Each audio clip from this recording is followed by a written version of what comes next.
Hello, hello, welcome everyone. Today we are going to be doing a live watch party for AC Milan versus Fiorentina. I got the game right over here. To avoid copywriting, we're not going to stream it. And I have a guest joining later. It'll be a surprise for now. So far we've got a little 3-5-2 lineup. De Winter, Gabbia, Pavlovic with Salamakis, Loftus-Cheek, Jashiri, Ricci, and Estupiñán. No Modric today. We'll see what happens. Should be interesting. One player I'm certainly worried about. Oh, and the forwards, Pulisic and Fulkrug, the new signing. Very excited about that. I have a feeling that Rafa Leao will be subbing in later in the match. Rafa Leao. Oh, and Kunku's back. That's going to be fun. From AFCON. So we should have lots of players available. Let's see what happens.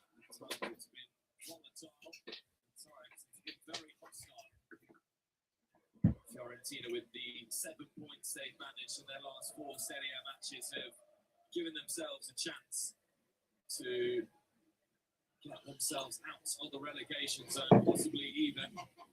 Yeah, so right now, AC Milan, Crucial saves. 1 game behind. Inter, 3 points, 42-39. You can see that both of these teams are top of the table. Inter with 14 wins, AC Milan with 11, and 6 draws over here. Those 6 draws are because AC Milan are unbeaten in Serie A for 16 games. I think that first game happened early on, and they've gone 15 or 16 without losing. So let's actually check that right now.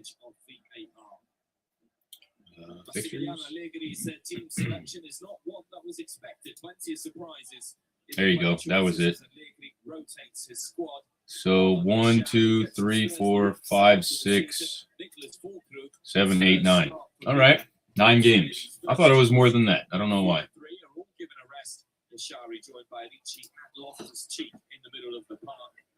Oh, you know what? This was Coppa Italia, so this one doesn't count. This is the Super Cup, so this also doesn't count. So if you look over here, Serie A specifically are the games that they have not lost in. We got one watch. Someone watching along on YouTube. What's up? Just watching some Christian Pulisic, AC Milan. About to tune in. Very soon. Quite yet. Fiorentina looking to go 3 games unbeaten for the first time this season.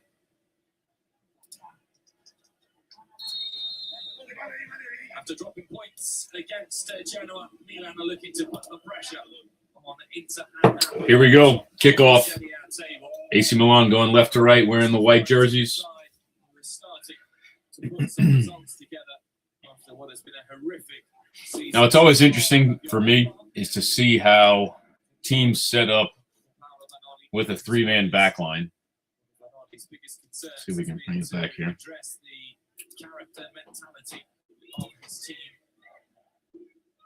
Fiorentina Oops. who have lost the most points from winning positions this season, 18 in total. But the other side, with their last 2 games, have been able to come away. So it looks like what's happening is these 2 players, De Winter and Pavlovic, are kind of holding down the back line in possession, and then Gabbia is stepping up into the midfielder. I think Loftus-Cheek is probably sliding into the middle here, and then you have Gabbia, Jashiri, and Ricci kind of building a triangle in the middle here between the 3 of them. Big changes made by Paolo Vanoli to move to a back 4.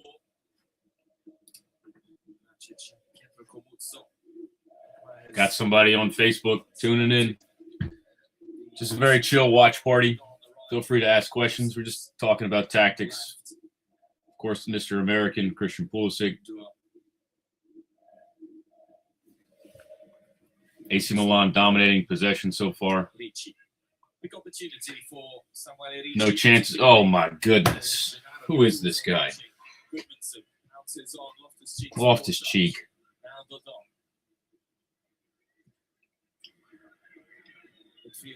Just made a bit of a misstep on his pass. Just completely whiffed. Fiorentina in possession. Looks like they're doing a classic back four. Outside backs are stepping high. Center backs are maintaining possession here. Looks like they're almost stepping into a 2-4-4 or something like that. Oh, they have Dodo. This guy, Brazilian. This is a scary team. They got a lot of pieces here. You know, you have De Gea, you have Moise Kean, you have Dodo. Fagioli is also, from what I've heard, a really good player. Let's take a look at him. 24-year-old Italian, young Italian. I feel like he's gotten some first-team minutes on the Italian national team. Fiorentina with the first shot. Not bad. Oh, and Gozens. Gosh, this dude, what a threat. German? 31, yeah. Definitely been to some international tournaments. I feel like the World Cup, the Euro Cup. I mean, he's always a top-level player. Definitely someone not to take lightly.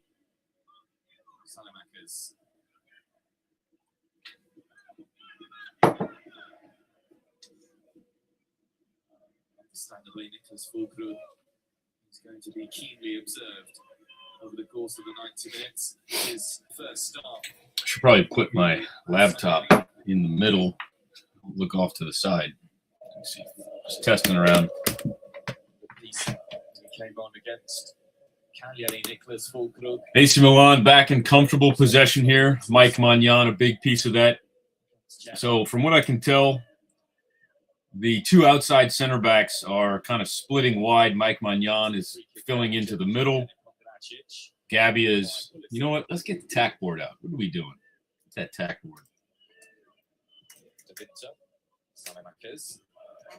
What a ball. Go on, lad. Foul. All right. All right.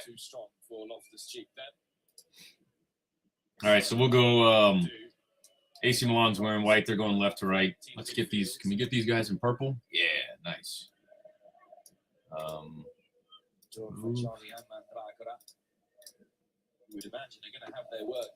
We do shift. Who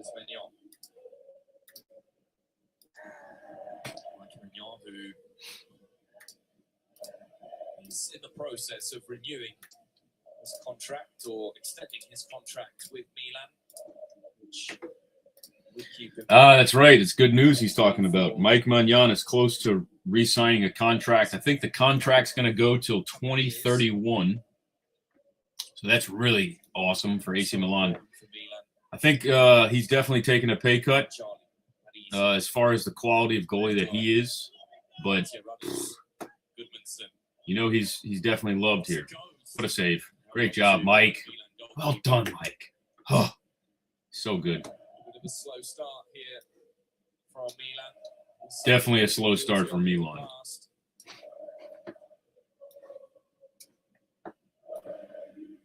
Think they're doing a single pivot? Gotta take a look at that. And just for those who don't know, I was actually talking about this with our guest. The numbers. It's crazy how in America we're so far behind on these number systems. Just to kind of go through it, 2 and the 3 are your outside left and right back. 2 is the right back, 3 is the left back. Now this kind of changes depending on where you are in the world. You've got your 4 and the 5 are your 2 center backs. AC Milan on the break. Ooh. Those are your 2 center backs. You've got the 6, which is the CDM, center defensive mid, usually the holding mid.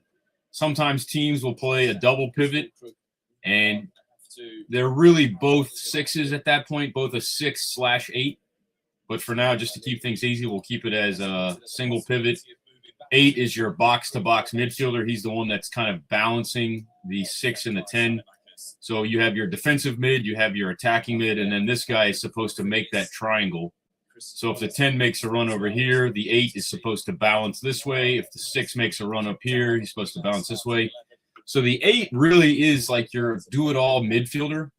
This is like your Toni Kroos, your Casemiro, your Modric. That's why that Real Madrid midfield was so special, is because they just had a bunch of eights. They had players that could play all three of these positions, and they didn't need to have such structured midfield. Typically, we saw Toni Kroos dropping in, and Modric was the number 8. That would allow Casemiro to kind of float around, and then sometimes you'd see Casemiro being here. And then I feel like I even saw Modric drop in. So you got all three of them kind of dropping in as that number 6, the pivot, the steering wheel of the offense. And then you've also got the 7, the 11 as your right and left wing. 7, ironically, I remember the 7 as the right because it's the opposite of where Cristiano plays. So Cristiano wears a number 7, but he plays on the left. Technically, he should be a right winger because he is a right-footed player, but because he wants to use his right foot driving on the inside, he plays on the left. So he is an inverted 7. That's how I remember the 7. And then the 11, I think of the same thing of Gareth Bale. Gareth Bale wore number 11. He was a left-footed player driving in on that left foot at the goal. All right, so let's set up AC Milan here. I think we'll use the 3. This is where it gets a little confusing because it's a 3-man back line. So we'll go 4-5 like this. So I think what's going on is they've got the 11, 7, and interesting. Christian Pulisic is technically like the number 10 here. So you've got a 3-5-2. I'm not exactly sure how this midfield is setting up. So right now they're on defense. Fiorentina are linking up really well right now. I got to give them credit. We're back in possession, though. Ricci is on the ball. I feel like Ricci is probably this player here. This is probably Gabbia. And we'll say that the 8 is Loftus-Cheek, and then Jashiri is the 6. So this is where it gets kind of messed up with your positional numbers, because your 6 is now out here, your center back is now into the midfield. So really what this should be is this should be a 6, and then you should have 2 8s kind of balancing the 6. With this would be Jashiri, and this would be Ricci over here. Actually, I take that back. This would be Ricci, and this would be Loftus-Cheek and Jashiri here. We've got Fulkrug up at the front, and then we've got Christian Pulisic. Pulisic's acting like a center attacking mid. Fulkrug's kind of as your number 9. But the two of them are supposed to eventually get into a front line of 2. And now we're just going to sit back and enjoy the show. Dodo, doing a good job. De Gea back in possession. Center defensive mid. They're going long. I like it. Sometimes you got to go long. Defending by Pavlovic. Was criticized Pavlovic last week should have done a better job at the very end of the game. Had an opportunity to put the ball in the box and just decided to take some extra touches. Lost it. Game over. Sportsmanlike behavior. Should be punished with a yellow card. Mike Magnan in possession. Building out with a back 3 here. Ricci is definitely our center mid dropping in. We are just not doing well trying to get this ball forward. Fiorentina. Oh, no. Good defense, lad. Go Winter. Well done. One thing I always criticize these younger players for is not being able to make a tackle with, Pulisic. Ooh. Just a great play.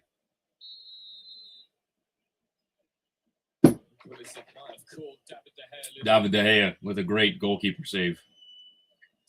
We're hoping that this isn't going to lead to a card here. Christian Pulisic looks to be back in form.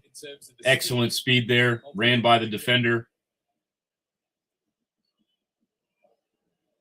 Oh, this could be a PK. This could be a PK. No, okay. Good save by the keeper. Collides with De Gea's Big collision. Big collision there. Manchester United goalkeeper. Goodmanson here. Perfect service for Pongracic. What a tackle. Man, you gotta be able to make a left-footed tackle. Great job. Just like a pass, sometimes you have to step in with the left foot. So often I'll see young players, instead of using the instep of their left foot, I'll see them use the outstep of their right foot to make a tackle or to make a pass.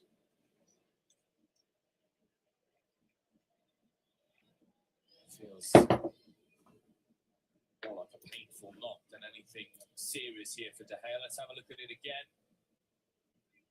Pulisic's front studs kind of just scraped De Gea's ankle. If you get De Gea out here, it's going to be big. Substitute goalkeeper is warming up.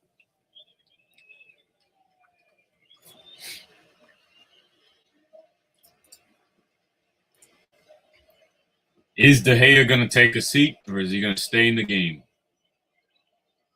Looks like he's going to stay in. Looks like De Gea is going to be okay to continue for now. What's up from Facebook? Drop a comment. Just watching Christian Pulisic. We got two. Keeping a close eye on that. Wow. Fiorentina's got Dzeko in the stands right now. That's pretty cool. Not sure if he's on the team. Let's see if he's on that team. I don't think he's playing for them. Is he just on the... He is on the team. Wow. Holy shit. 39. That's incredible. Man. What a legend. AC Milan really struggling to get the ball past the midfield. It's not been a good watch. Fiorentina definitely having more chances. Oh my goodness, dude. Teams get beat. Players get beat, and you start seeing them throw those arms out. It's just an easy call for a referee when you extend your arm like that. Fulkrug not doing the best to maintain possession here. Seen a lot of the ball.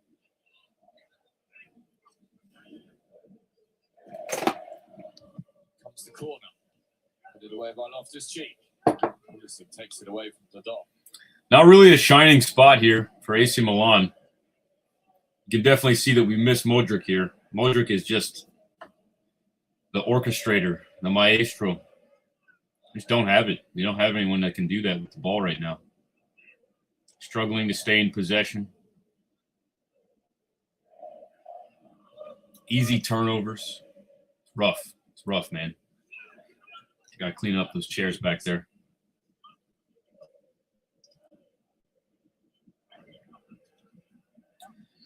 I know Maximiliano Allegri loves his three-man backline, but, man, that four-man backline is so nice. So nice. It's just it's structured. It's organized. I mean, obviously right now I think we have the numerical advantage in the midfield. You know, we've got these three. You've got potentially the center back stepping in, Pulisic dropping in. So you've got potentially five in the midfield here. And they've really only got three, maybe with Moise Kean dropping in. So you'd think that we would be able to clog up the midfield. Oh, my goodness, man. Oof.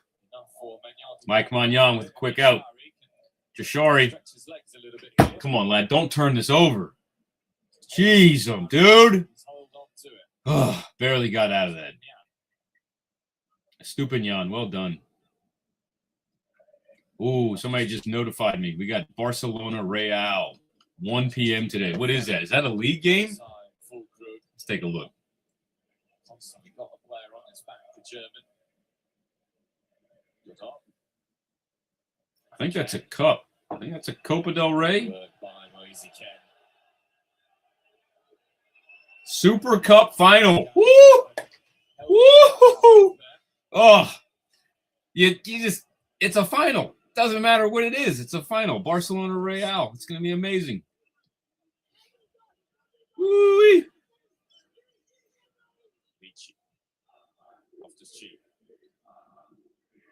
Now we've got some high possession here. AC Milan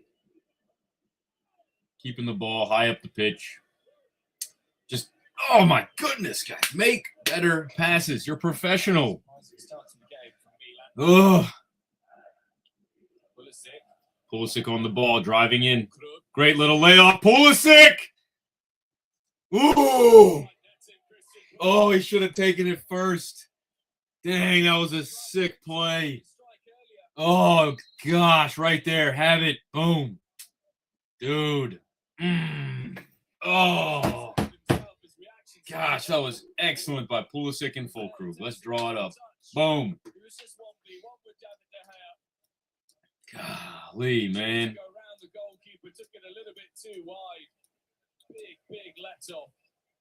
Pulisic's here. I think he had two defenders in front of him, like this. Oh, that was so excellent, though. Pulisic makes this pass here. Is he going to let me draw? You'd have expected Milan's top scorer to put that one away.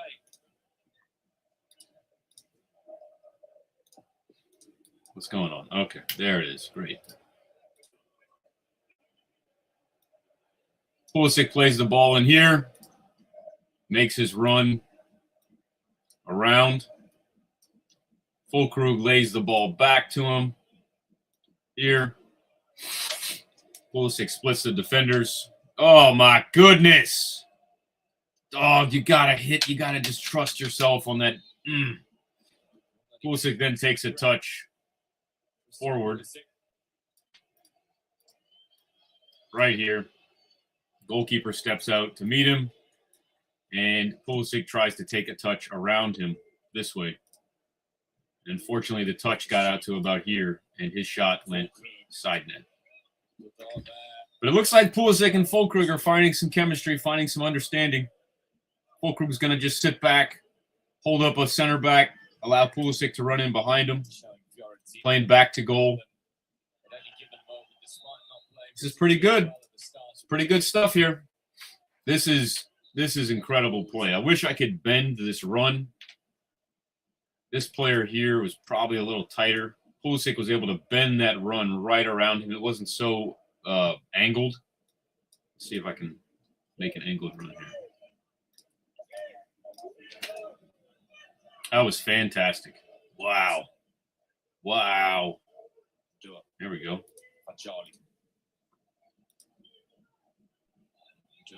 Called it, wanted it, gets the crossing straight away. Oh, interesting. That's a dribble. Good play. Got it. Space for him to run into Salamakis. Good ball, Sally. Bad touch. Just his control there.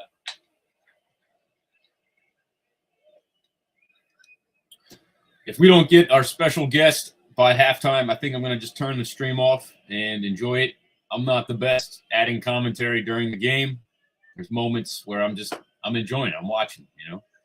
Guess I could share what I'm thinking, what I'm seeing. Just been a while since I've done live commentary. Actually, last night was pretty cool. I can share about that. I had an interview about the trademark case with Nike with a really cool page. Ironically, this was the page that first tipped me off to Nike bringing back Total 90. He's a Brazilian. He's a really big. Oh, come on! Come on, lad. You got to put that in the back of the net. Pulisic, 0 for 2 right now on one-on-one with the keeper. Tell you what, though, he's getting in. He's getting chances. It's good to see. They're starting to figure it out. So this guy, he's like a Nike kind of representative. Dude, what? Oh, Pulisic.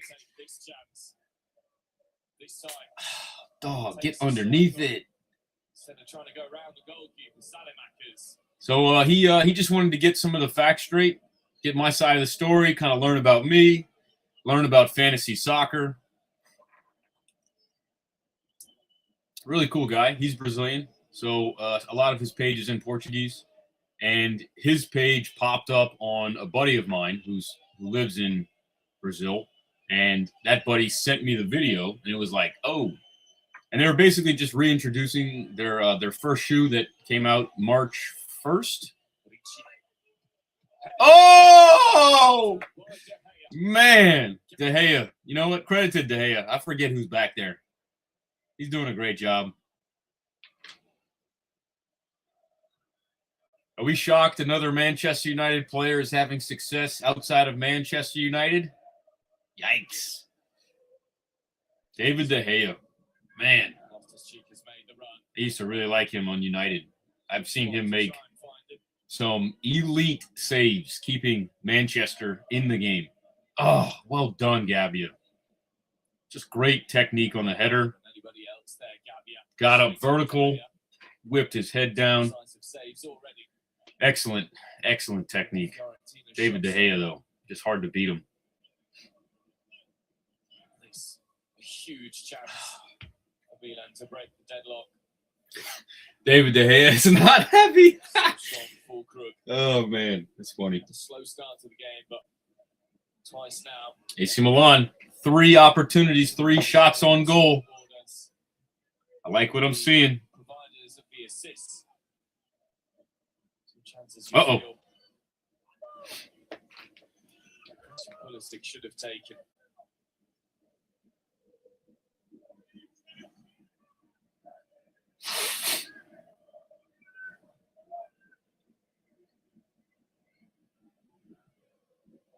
Ball through to Ken, who couldn't reach it.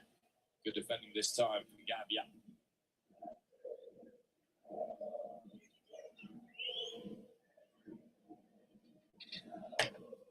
Tussle between both men. Ah, soft. Get up. Soft little tackle there. I wish I could do like a reset on this so I didn't have to go through and delete all this every time. Can I just do that?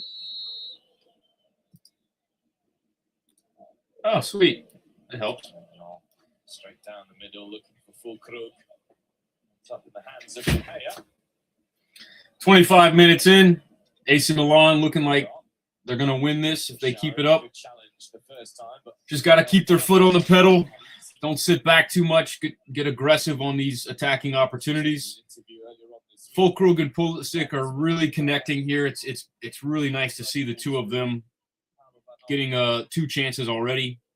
You can definitely see it. You know, if they find a little bit more time together on the field, they'll get a little bit more success. So that's really exciting to see. Moise Kean, well done. Not enough praise for players who are able to get out of pressure in the middle of the field. Just such a good quality you can have as a player. Back to goal, you got pressure. You're able to use your technique, touches, pop, pop, faking, dropping a shoulder, faking one way, going the other. It's just, they make it look so easy.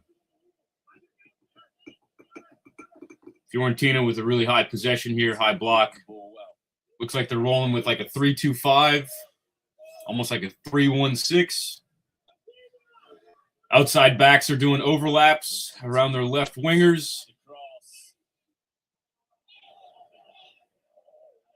Stupinian. Get it out of here. Love it. Fulkrug. Well done. 2v4. Ooh! Pulisic on the left foot.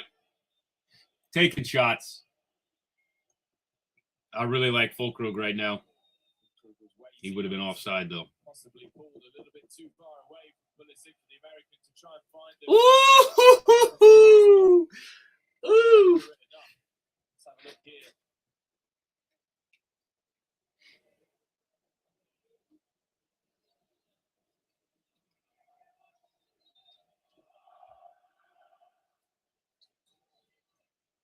Got an injury. Player down.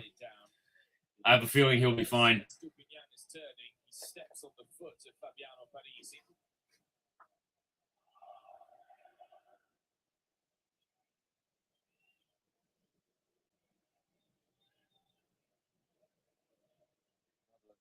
Fiorentina's new arrivals. The January transfer window warming up there. Solomon not taking his chances so far. Christian Pulisic. So Real Madrid versus Barcelona today will be in Saudi Arabia. That's wild. Very nearly conceded on the What? counter-attack there. What is the foul? Very little in that. What are we doing? It's a contact sport. Goodness. Contact is a foul. Players like that, just drive me crazy, man. Completely accidental. A little bit of contact is allowed in soccer. You can have contact, shoulder to shoulder, hip to hip. Sometimes an occasional foot to foot happens, shin to foot. It's going to happen. Not all of it is a foul.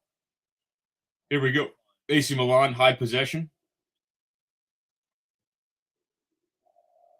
Can't tell. Where is Gabbia here? All right, so De Winter is now going wide. Shaqiri looks like he's dropping in. Dude, trust your teammate. Just play him. Oh, gosh. These guys are professionals. Who is this guy? Well, yeah. Come on, guys.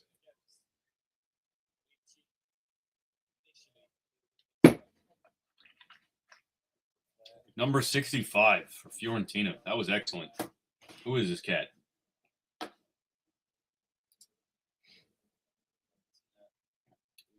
$65. Ah. How do you say this guy's name? Parisi? Parisi. Gotta be Italian. Yep. Go figure. So far, it looks like these two players. Iceland. All right. Goodmanson. Pongracic. Croatia. Okay.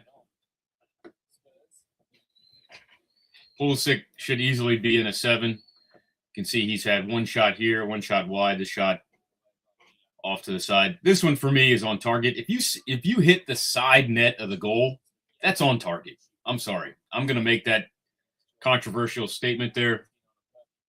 Whew. If you hit any part of the goal, to me, that should be on target.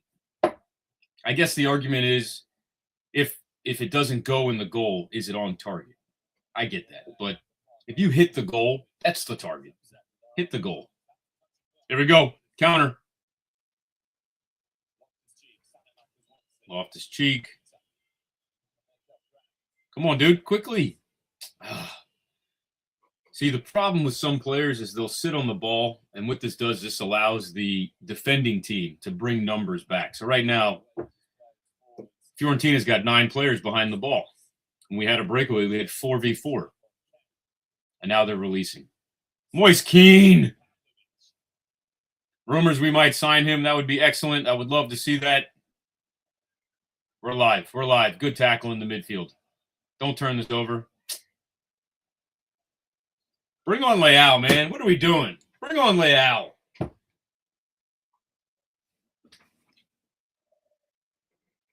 We have no one. Pulisic, I think, is the only one right now that can hold the ball when there's pressure. That's something that's definitely missing from soccer, is having attackers who are okay on the ball, not turning it over, able to dribble out. Just not.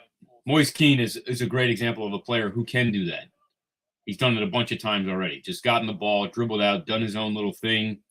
It's not a robotic play. It's not systematic. It's just pure instinct, expression. Ooh, Moise Kean getting a yellow. Yelling at the ref. He's got sick hair right now.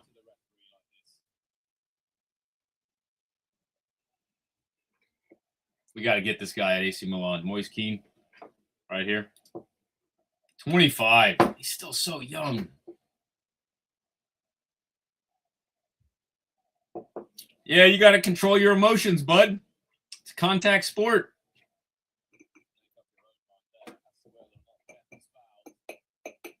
A little soft. He's already fallen twice now due to some contact, trying to draw a foul, trying to draw a yellow.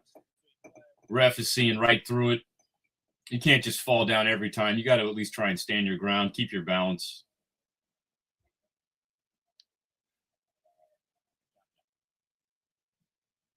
Going direct. Not a good ball. Woof. We need a better center back. Someone who can play long balls into feet. Fiorentina. See, this is why playing a back three is really difficult because it leaves your outside. There's spaces out here. Out here, there's lots of spaces. So if this player presses high, you can squeeze this guy in, and he's got no one. What winds up happening is you have to stretch this player out wide, and now you've got space in here. You're hoping that this guy drops in or he slides over, and then he drops in. Now you have a back four, but if you don't have that communication, you just leave gaps all over the field with this back three. I mean, this back three just gives them that space out there. Ugh, it's tough, especially if this player's not coming back. Something else you can hope for is he steps two, allows him to come back, rotate around the ball, and then he's able to drop back in. But you've got other players that are making runs into the box. So if he gets beat and you're able to get into the space, he steps forward. Now you've got this incredible lane. So it requires him to step over. There goes another lane. He steps over. If you've got someone on the backside, this player is able to make a cross. Let's get that cross going. You can get someone to get the ball way out here like that. Boom, he's in. I mean, that's ideal. That's what you're hoping for, at least. Just got to be careful. Just got to be careful with this back three. I'm not a huge fan of it. If you have the right players, you have the right understanding. I don't think we have the right players right now, but Allegri's making it work, so credit to him. You know, we're 16 games unbeaten right now. Moise Kean. Gosh, well done. Man. Get out of here, boy. Get out of here, boy. 34 minutes in.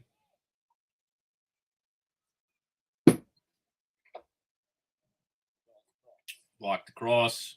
Header away. Dodo returning the header.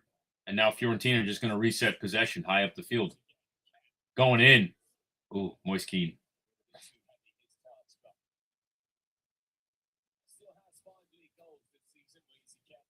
Moise Kean. I've been saying his name wrong. Sorry, bro. Ball out. Pavlovic, De Winter.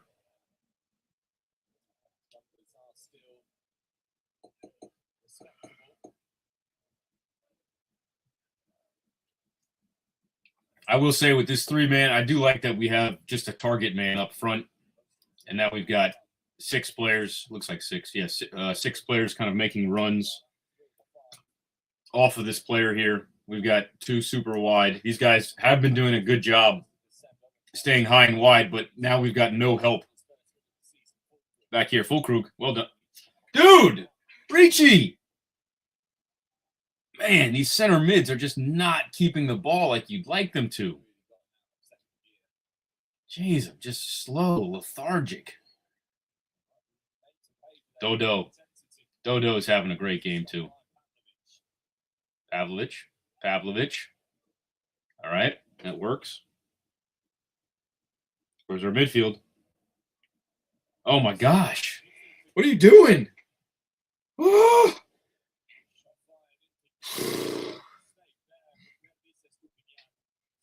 Salamakis. Oh. Good stuff, dude. Driving through the midfield. Ooh. Who's that? Jashari. Pavlovic in on the attack. High up into the box. Ooh.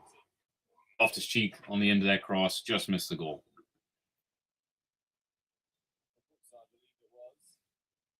Oh, never mind. Center back made a good play there. Good for him. Dodo. No, that was a Stupinian. I am not liking this midfield right now. They just do not look comfortable on the ball. Not a lot of composure, a lot of turnovers when you should easily be able to use your technique to dribble away. Let's keep it. We're here. We're here. Oh, there's like 4 players on the ground right now. Uh-oh.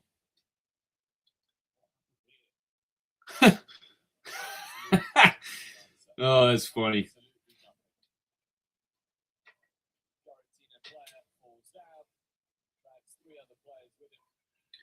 So far, still 0-0, 0-0. Fiorentina, AC Milan.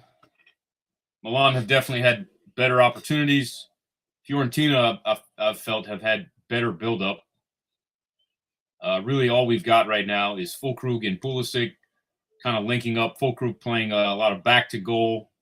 Pulisic making runs in off of him, getting in. He's had 2 1v1 opportunities. He should have scored at least one of them. But it's good to see that those two are linking up. I think this might be the first time these two are playing together. So it was really good to see. Oh, I love it. It's good technique. Little back heel pass, never hurt nobody.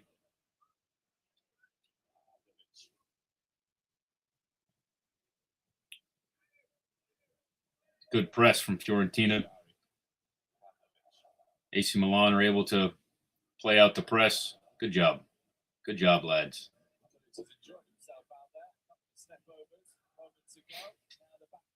This is what I'm trying to see right now. Let's keep it. Let's just keep it. No press. No rush. No rush. Just keep it. You're here. You're here. Let's make good ideas. Good decisions. Oh, gross. Yeah, Salamakis yelling at Ricci. Let's just reset possession out wide.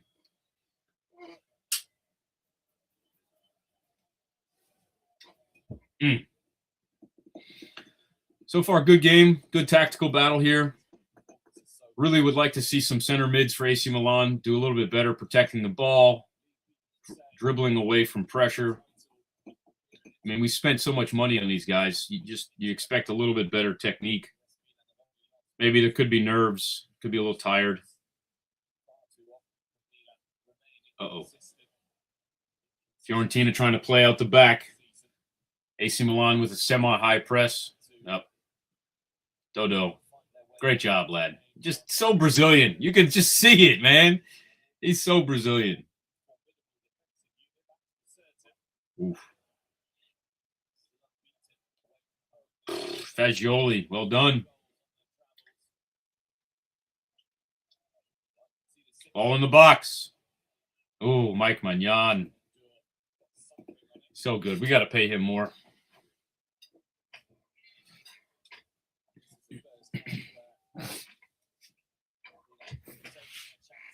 That could have been bad. That could have been bad. Woof.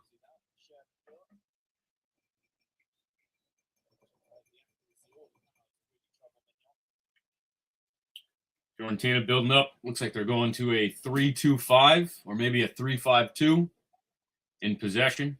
Yeah, 3-5-2 single pivot. Playing wide. I really like this shape. This is a really fun shape. You want to get Dodo on the ball. Yeah, see, they know who their strongest players are. They're trying to get them on the ball. Stupignan, good stuff. Good aggressive press, good aggressive defense. Gets called for the foul. That's all right. He's not going to get carded.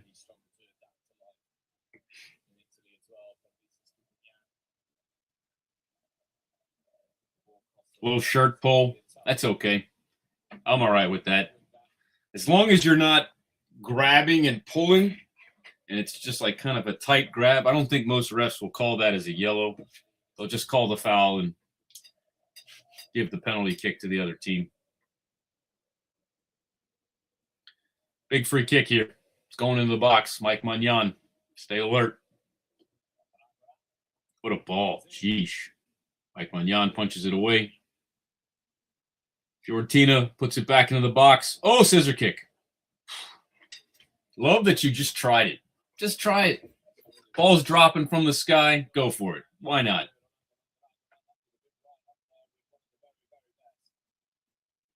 We really need Rafael and Luka Modric in right now. Oh, foul. Jeez. So, funny story. I went and studied abroad in Italy and this was back in 2009. So this was kind of right at the end of the world class AC Milan team. You had Paolo Maldini. Pretty sure Seedorf was there. Andrea Pirlo was there. Nesta was there. Kaká was there. Kaká was not there. Pato was there. You had Beckham, Ronaldinho, just all the who's who. And my friend and I, it was actually Fiorentina hosting AC Milan, as we have here, while I was in Fiorentina. And we went to a bar to watch the game. And the game 2-0, Milan did a great job. And my friend and I decided we'd leave the bar because the fans in there did not look happy. I was wearing an AC Milan jersey. Big mistake. Don't do that. Uh-oh. Okay, miss. So Fiorentina's hosting Milan in Florence, in Firenze. And my friend and I, towards the end of the game, last 15 minutes, we decided to leave the bar and go meet up with some friends who had bought tickets and were inside the stadium. So we were waiting outside the stadium. And I look at the exit of the stadium, and I'm like, there's no one watching the exit. And I look to him, and I'm like, yo, dude, let's sneak in. Let's go in through the exit and see if we can get into the stadium. You know, it's the last 10 minutes. Who cares? And he chickens out. So I'm like, all right, screw it. So I get on my phone, one of those little brick phones. We didn't have smartphones back then. So I get on my little brick phone, and I act like I'm texting and just walk in, inconspicuous. No one says anything. I turn around. I wave my friend through. He says nope. So I head in and made it all the way in. And in the stadium, I'll see if no, I don't want to pull it up. So in the stadiums, they usually have tiers of seating. You have like tier 1, tier 2, tier 3. And then right above tier 1, in between tier 1, tier 2, there's like a ring that you can kind of walk around the whole stadium. So I was able to get in and stand on that ring that was right above tier 1. And I got to see Beckham and Ronaldinho. Unfortunately, Ronaldinho was on the bench, but got to see Pato, got to see Maldini just for those last like 5 minutes. It was actually Paolo's last game for AC Milan. So that was a really cool moment to be able to walk into the stadium and see Paolo last game for AC Milan in AC Milan jersey. Really cool experience, but sometimes you just got to take risks, you know, just got to take a risk here and there. Really cool. I'll never forget that. And some more stories from that day. I wear an AC Milan jersey. My buddy's wearing a Fiorentina jersey. We go to a bar. Everyone's wearing purple except for me. Lucky for me, I was wearing a jacket, a zip-up jacket. And so all you could see is just the middle of my jersey, which at the time, the red and the black, you could kind of see it. So the first goal gets scored by Pato, and I clap. I go like this, and the whole place turns around and looks at me. And I'm like, oh shit. And they kind of give me this look, and I'm like, sorry, I'll be quiet. I won't say anything. And then I kind of nod, okay. And then the AC Milan scores a second goal. And at this point, I don't do anything. I know exactly what I'm supposed to do. So I get this look again. Second goal. I don't say anything. I get this look of like just absolute anger, and they're pissed off. And so I leave. I'm getting nervous. So I leave. I go outside. I take my jersey off, and then I come back in and show them that I'm not wearing the colors anymore. And they kind of give me the nod of approval and allow me to stay in the bar. But it was just this idea that how dare I wear the other colors in the local town's bar and then cheer them on in that bar. I mean, that was just something I'll learn for the rest of my life there.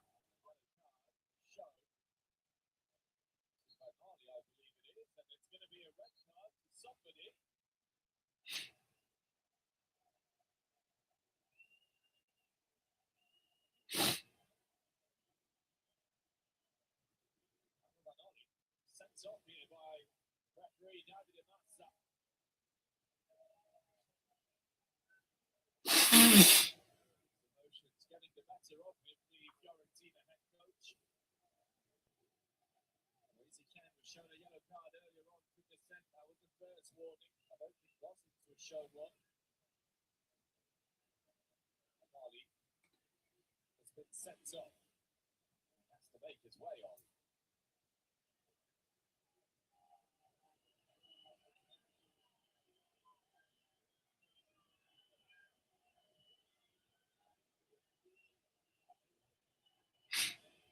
All right. Looks like my buddy will be joining us here. Long walk here. Franchi on the sideline to the corner to make your way out. That's waiting for Banoli. Who's left the pitch.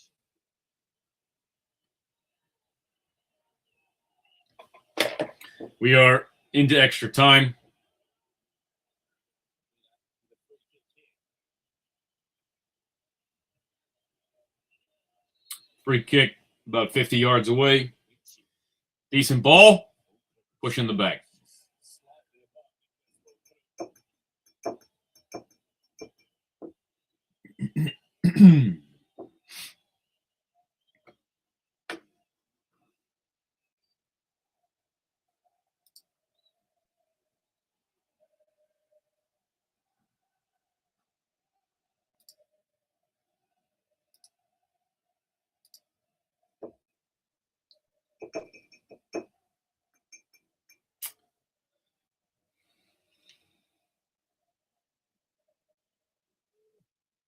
At halftime, I'll reach out to my buddy, see if he wants to join.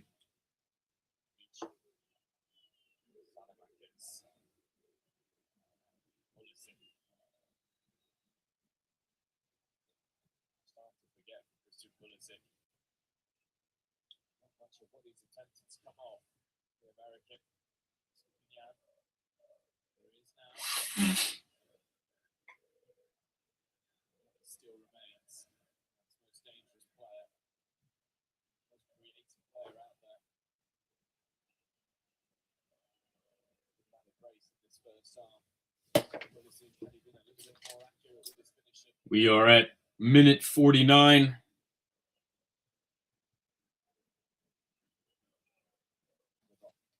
Ref should be blowing this whistle any second now.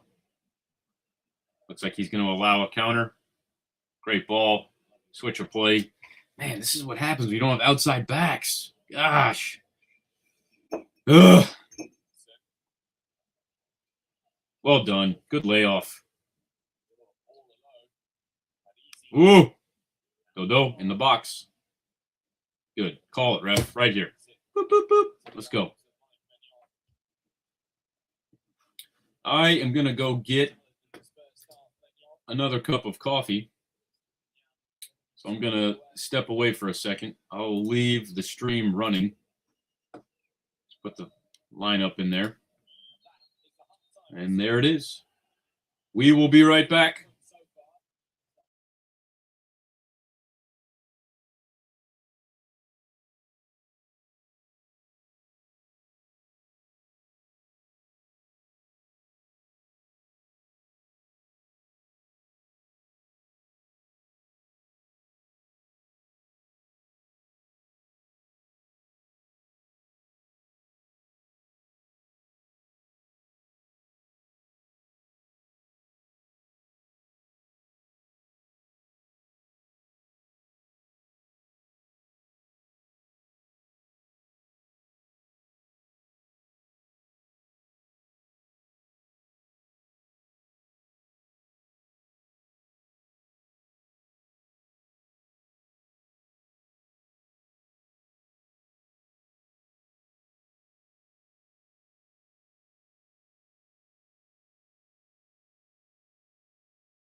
All right, ladies and gentlemen, we are back. Our guest has just joined us. I'm going to try and tie him in here. His name is Ty. Ty, can you hear us? There he is. What's up? What's up, Ty? How are you? Yo, I've been better, I've been worse. you know? Ty went to a wedding last night, so he's still recovering. I think I went to bed like 2 hours before the morning started. Damn. All right. Well, appreciate you getting in here and joining us on the stream. So Tyler is a new guest of the podcast. So as usual, we always ask the same 3 questions to our new guests just to kind of get a feel of who they are and what their opinions are on soccer. So first question, this is my favorite one. What was your first memory of soccer? It can be playing, watching, whatever. What is your first memory? Hugh, actually, I've been kind of blessed, I would say, for sure, to come across your path. And you and I had a conversation recently, wanting to do these, and I'm excited to be on the show. So thank you for All right. sure. And what I did hear before in a previous broadcast is you asked this question to somebody, and I was thinking about it, and you know, we get our first memories at like 4 or 5 years old, supposedly, right? And that's when I started playing soccer, and I don't remember that far back. What I do remember specifically is anytime somebody was better than me or did something that I never seen before, I remember that shit. So as I don't know, 5, 6, maybe 7 year old, I remember somebody did the turn, like the ball's Oh, going out of bounds, but you run over it and you pull it back with your foot, yeah. and then you turn around after that to get back in bounds. But this kid saved the ball from going out of bounds like that, and I never seen that. And so that's probably my first memory is this kid did something I've never done, you know? Yeah. We call that a pullback. Put your foot on the ball and then kind of roll and rotate. Yeah. Ooh, Classic pullback. Coach Hugh's favorite move right there. Love that move. Classic. basic, but does the job so good. Super effective. And one of the things that young kids they struggle with is they'll instead of turning their hips and shoulder with the ball, instead of pulling this way, they'll pull the ball back and then they'll spin the opposite way, which is just completely wrong. And I have to explain to them that the whole idea of this pullback is to put your body between the ball and the defender, so that you Mm. kind of create that barrier. And if you pull the ball right and then you turn left, you kind of open the ball up to whoever is near you. So anyway, love that memory. Second question, which you probably already know, and that is, who is your favorite team? Oh shit. The easy answer is Barcelona. I've just always loved Barcelona since Lionel Messi. Since I was a kid, I would watch him, and I'm like, this man's doing things no one's ever done, and it's not even close. Like this guy, just the way he would dribble and just slice apart defenses. I mean, I've always liked Barcelona because of Messi, but I'm not super attached to any team.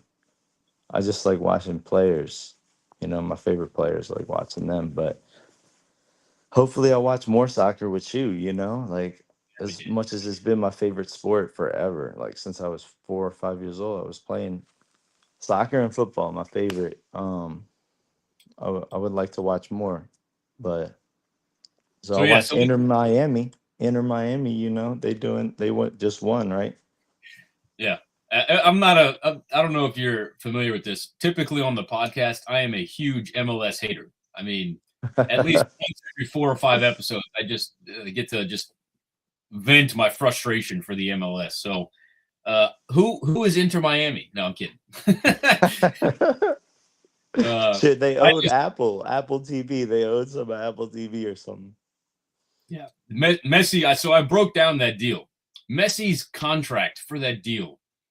So not only did he get paid, but he also got a cut of all of the Apple TV subscriptions and he got a Yeah. cut of all of the Adidas jersey sales.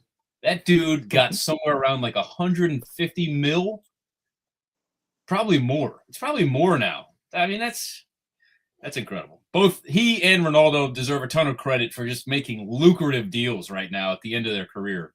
Because Ronaldo's out there making, 100, 200 million a year just playing in Saudi Arabia. That's just like, that's disgusting, Yeah, he discovers oil and gas every time he hits a goal, dude. He's making crazy money out there.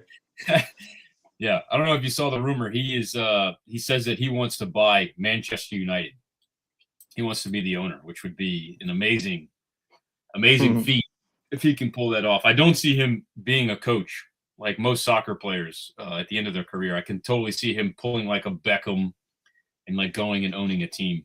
So that would be Yeah, cool. I could see ownership more than coaching. Yeah.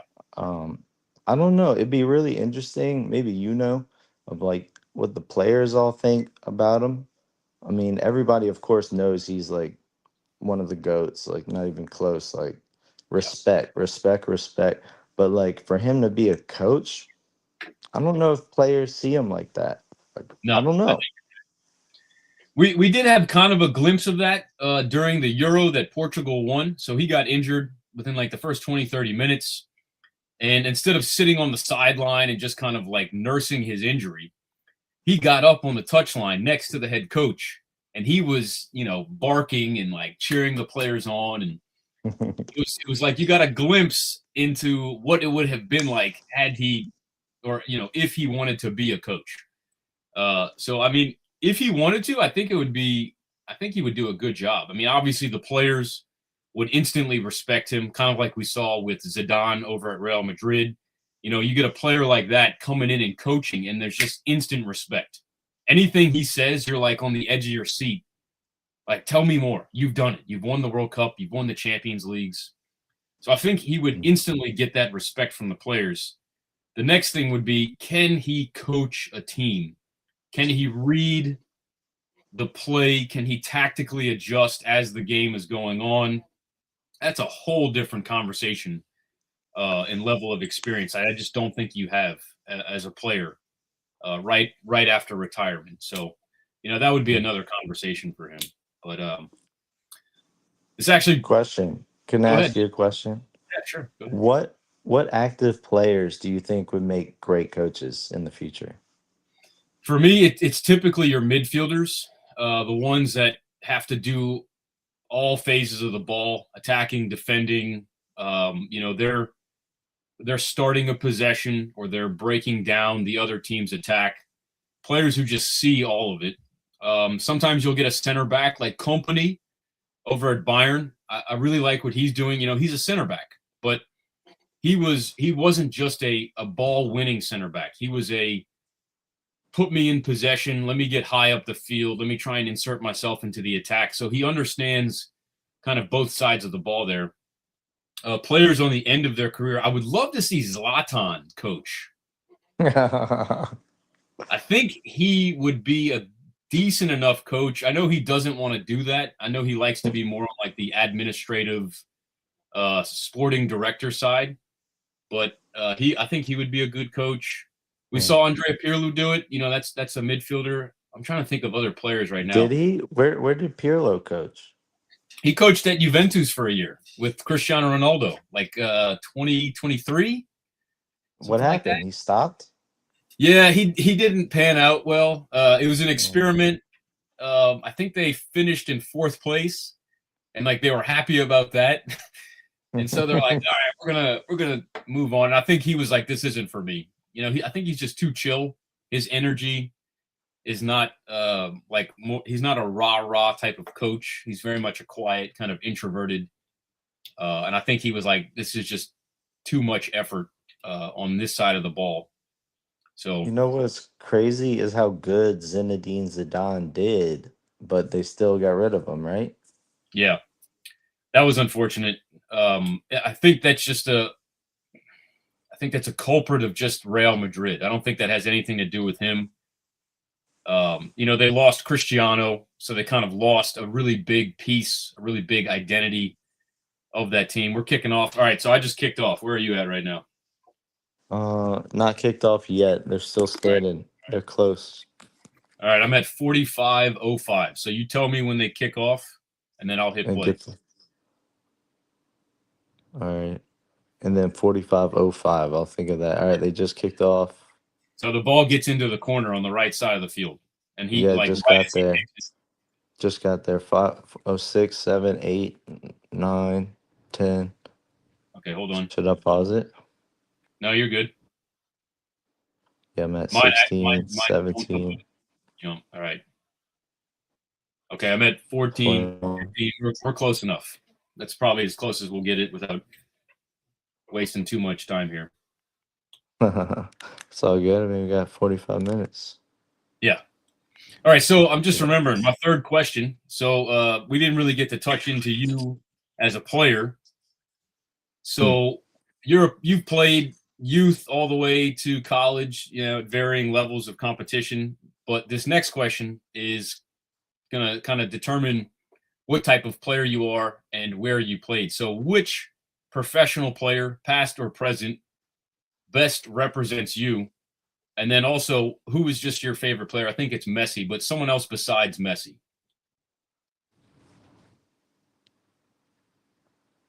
Shit. Favorite player? I mean, I love watching Pulisic do his thing, Nice. Favorite player? I just love watching, shit we haven't seen before, So Yeah. Mbappe was the best player on the planet until Yeah. Lamine Yamal showed up, and now Lamine Yamal might be the best, and so I love watching both of them. Okay. Mm. Uh, so my favorite position's always been center mid. Zinedine Zidane, Xavi. I was gonna ask you how you thought Xavi did at Barcelona. Is he's not the coach anymore, right? It was only like one and done. Yeah. One and done. But like any of the midfielders, Iniesta, it's just so fun to control the game, like to flow, keep the flow. For God's sake, keep the ball moving, keep the flow. I hate when people, oh man, how quickly I go on a diatribe, right? Do But it. I play pickup and you play pickup and you see somebody trying to show off. And anytime, here's the thing, and you could tell this to your kids too, because there's always one he's usually better than everyone else, sure, but he holds the ball too much. And him holding the ball for 1 extra second, just 1 extra second, but they hold it for like 5 extra seconds. But Yeah. you hold it for 1 extra second, you fuck up the whole flow, and everybody's on their heels now. They were on their toes, ready for you to pass it when you were supposed to pass it. But you held on to it, and now everyone's on their heels, and they're going to screw up when you pass it to them because they weren't ready. They were ready earlier. So you hold on to the ball, you screw up all the flow. The flow is so good. That's why we love soccer. It's the flow, you know? Yeah. A tempo. There's a tempo Yeah. that's being built. Player gets on the ball. I've noticed that happens with players who kind of come from like a futsal background where putting your foot on the ball is almost rewarded. And you put your foot on the ball, it just completely kills the flow and the tempo. And in futsal, that's fine because it's such a short field. You can stop the ball and then quickly restart with like a touch and an agility and like an explosion forward. But in 11v11, you don't have the ability to cover ground like you do in like a futsal court. So stopping and starting like does Mm, no good for you. So damn. Paquetá is very guilty of this. He constantly puts his foot on the ball and just totally kills it. He's gotten better. He's grown out of that. Who But you said? Who? Lucas Paquetá, Where's he oh play man, at? he's a Brazilian. He's one of the very few Brazilians that have been granted the number 10 jersey while Neymar's out. He started at Flamengo, sold to AC Milan, helped AC Milan kind of get back up into the league. Was sold to Lyon in France, did really well there, was able to get his form back. He was struggling with form at AC Milan. We had Gattuso as a head coach, and Gattuso just did not like the Brazilian flair of Paquetá. And then from Lyon. He got his form back. He went to West Ham. And you might know this player at West Ham. He got in a lot of trouble with he was accused of match fixing. And this is actually a really interesting story. So his name on his jersey is Paquetá. It's because he comes from a little island in Rio de Janeiro called Paquetá Island. So this is very common in Brazil, where they take the name of where they're from. Mike Magnan with a great save. So his island, his mom lives there. What they were doing was, this is wild. He didn't get a lot of yellow cards, and so some of the betting lines were for him to get a yellow card, and the odds were really good. And it just so happened that an insane number of people from Paquetá Island were betting for him to get a yellow card, and he would get a yellow card. So this happens a couple of times, and these betting companies are like, all right, what the fuck is going on? We're losing all of this money. So they file an investigation against them. So, we get a shot. What minute are you on? 51:09. Okay. I just saw the shot. I'm at 50. Should you go to live and try pausing again? I can't pause it. Yeah, I can pause and move 10 seconds forward and backwards. So let Go me try forward. and go 10 seconds. I'm at 51, 37, 38, 39, 40, 41. You're 10 seconds ahead of me. All right, let me try and go backwards. All right, 25, 26, 27, 28. Now I'm 10 seconds ahead of you. Okay. I'm trying to get You there. go back forward, pause it, and then unpause it. All right, I'm going to pause it. The problem is it jumps to live sometimes. All right, so start counting out your seconds. All right, well, it's doing a replay right now, so I can't. But when it does, go back. All right, 59, 60, 1, 2, 3, Boom. 4. See, it jumped to live when I paused and unpaused. So I'm at 20. Hey, I'm disciplined about not ruining it. I know other people suck at that shit, but I'm really good at not ruining shit. I think we're good. I think I'm like 3 seconds behind you now. I'm at 11, 12, 13. 7 seconds. Okay, that's fine. Okay. Yeah, so Paquetá, this investigation's going on, and he destroys his cell phone. So all of the communications between him and whoever he was talking to disappear. And of course, the people he's talking to, they're not going to come forward and be like, here's my phone. Come take a look.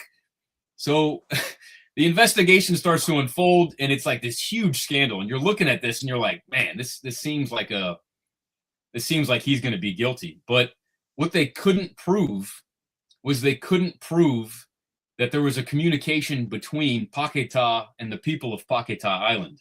The story that eventually came forward was that Paquetá was very close with his mom. And they would talk every day, before the game, after the game, in the morning, or whatever. And the story that she said on the stand was that she could tell, based on the conversation of Paquetá, if he was upset, if he was angry, if he was having a good day, if he was having a bad day, and that she would be able to tell if he was going to have like an aggressive game. And so she was would the get her plug. She was the plug for the whole island. Basically. So what would happen is she'd go and get her hair done, and she'd talk about, oh, my son's really upset today. And word would spread. This is the story. Word would spread on the island. Oh, Paquetá is going to have a really aggressive game. Today's the day that you should bet that he gets a yellow. And so they were able to kind of spin this story in a way that he wasn't saying, hey, I'm going to go get a yellow.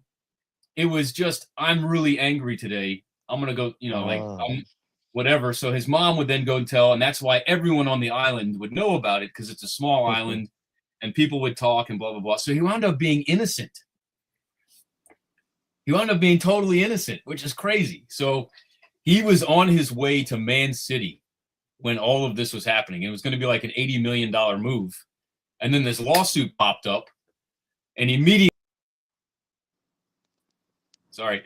Man City was like, Nah, we're good. Let's see what happens. So 2 years goes by, and this just happened like 3 months ago, or maybe 6 months ago.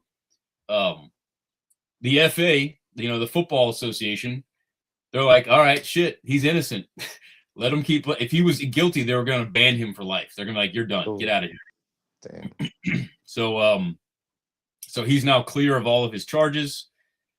Brazil is still kind of, they're still kind of upset about it. Ooh, nice job. So they good haven't, attacking by Fiorentina. dude, they've been, this guy right here, this little blonde haired dude. He's a Brazilian outside back. I fucking love this guy. His name's Dodo. I was gonna guess he was Brazilian because of his hair. Yeah, it's funny you say that. So the club that I sponsor in Rio de Janeiro, let's see if I can get to them quickly. They just won a tournament. Oh, nice. And they're wearing my jerseys. And of course, yeah.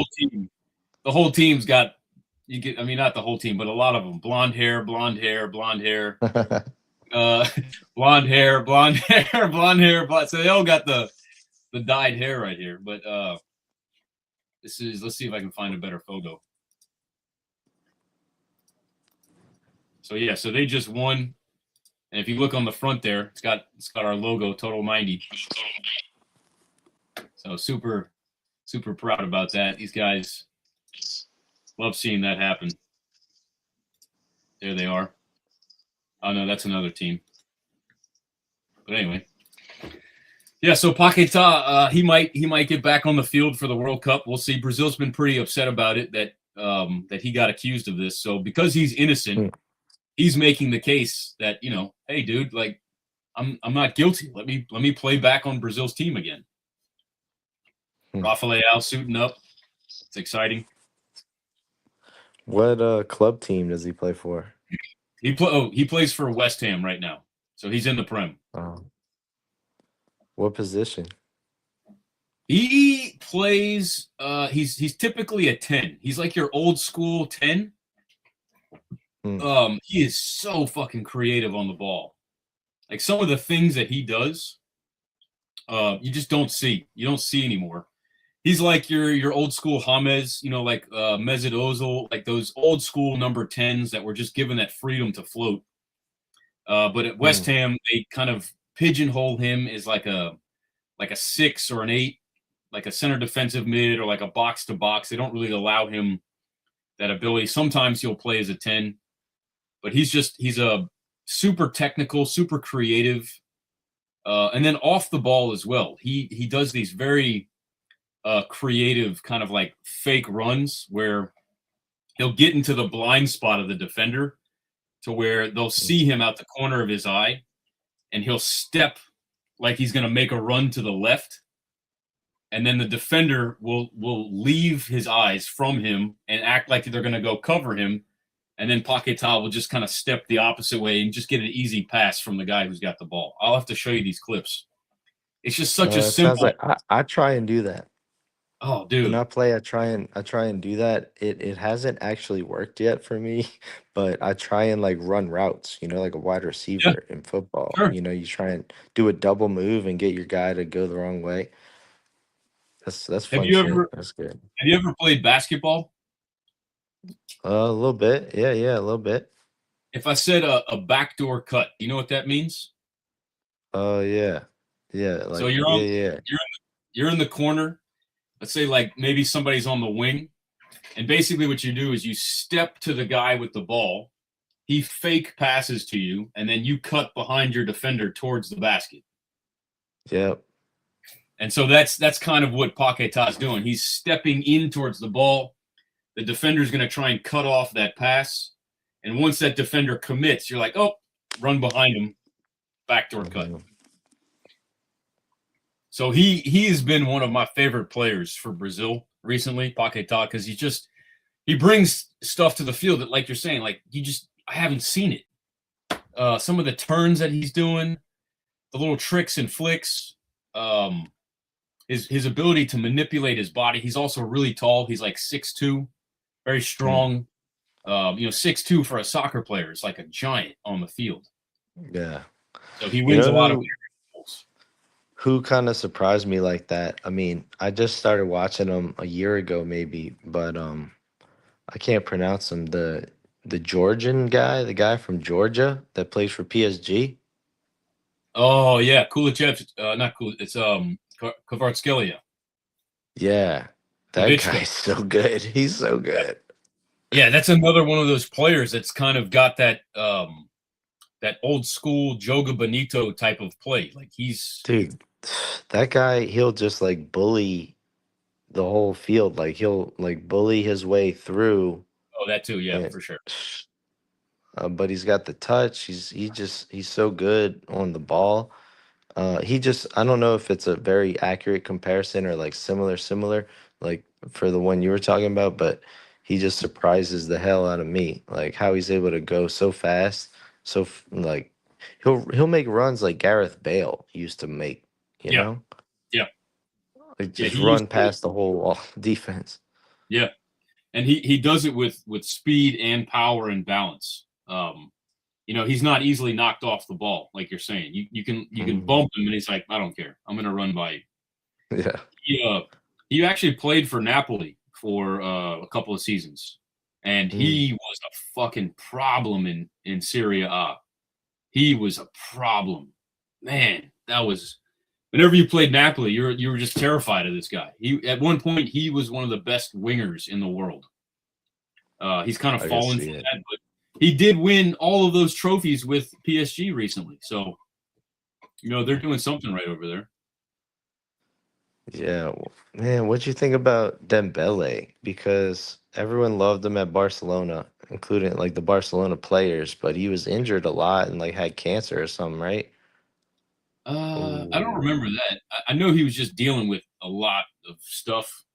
Mike Magnan, Yeah, so good. Florentina is still threatening. Yeah, this is right now. Milan are desperately missing Luka Modric. We don't have anyone that can just control the game right now. We've got two young midfielders. This guy right here on the ball, Samuel Ritchie, and looks like we subbed out Jashari. Oh my God, Rabio. So Dembele, I really liked him at Dortmund. When he was at Dortmund, he was unreal, man. He showed so much potential. He's a right-footed player.